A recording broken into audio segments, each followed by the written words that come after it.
tout ce que nous savons, c'est que si vous voulez une rupture avec ces forces impérialistes, c'est simple, on dénonce les accords. Tout commence par là-bas. Et je pense que l'exemple du Tchad, en tout cas, est palpable. Ils ont commencé par dénoncer les accords. Sinon, si on ne dénonce pas les accords, juste dire que les bases quittent, on n'a rien fait. Parce que le problème se trouve dans les accords coloniaux de défense qui ont été signés depuis l'indépendance. Le plus dangereux n'est pas ceux-là que vous voyez dans les bases. Le plus dangereux, ce sont les conseillers militaires. Les conseillers militaires existent dans tous ces pays. Ils ont existé au Burkina aussi jusqu'en fin 2022, jusqu'à ce que nous prenions nos responsabilités. Et qui sont ces conseillers militaires? C'est ceux-là qui sont censés mettre en pratique la politique de la France ici. Ils doivent travailler à rendre nos armées très faibles pour que la France puisse toujours avoir l'argument d'exister ici. Sous Blaise Compaoré, ils avaient réussi. Nos sentinelles prenaient donc la garde avec des bâtons. C'est ça que la France veut de nos armées. Lorsque nous arrivons à cette étape, nous n'avons pas le choix que de vouloir qu'ils viennent s'installer. Mais l'armée burkinabé a réussi à un moment donné à se débarrasser des conseillers militaires.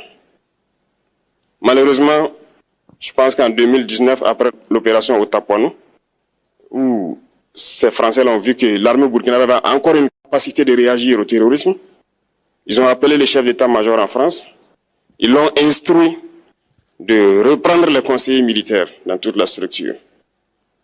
Eh bien, il n'a pas accepté, mais au retour au pays, les politiques l'ont instruit d'accepter les conseillers militaires. Et c'est là que les conseillers militaires sont revenus dans l'armée burkinabé en 2019. Avec toutes les conséquences qu'on connaît, l'armée était en train de disparaître dans les années 2020-2021. Et d'ailleurs, c'est le moment où beaucoup de militaires ont dû déserter, parce qu'il n'y avait plus d'espoir. On était en train de s'effondrer. Voilà un peu comment ils travaillent. À l'état-major général des armées, dans tous les états-majors d'armée, dans les écoles, c'est eux qui sont censés dicter la politique de notre armée. C'est eux qui nous disent combien recruter, quand recruter et qu'est-ce qu'il faut en faire. Ils sont dans les écoles pour nous dire comment il faut les former et ainsi de suite. Tant que ces conseillers militaires sont là, vous n'êtes pas indépendant. Votre armée aura juste l'apparence d'une armée qui sera là en train de faire des parades, du cirque.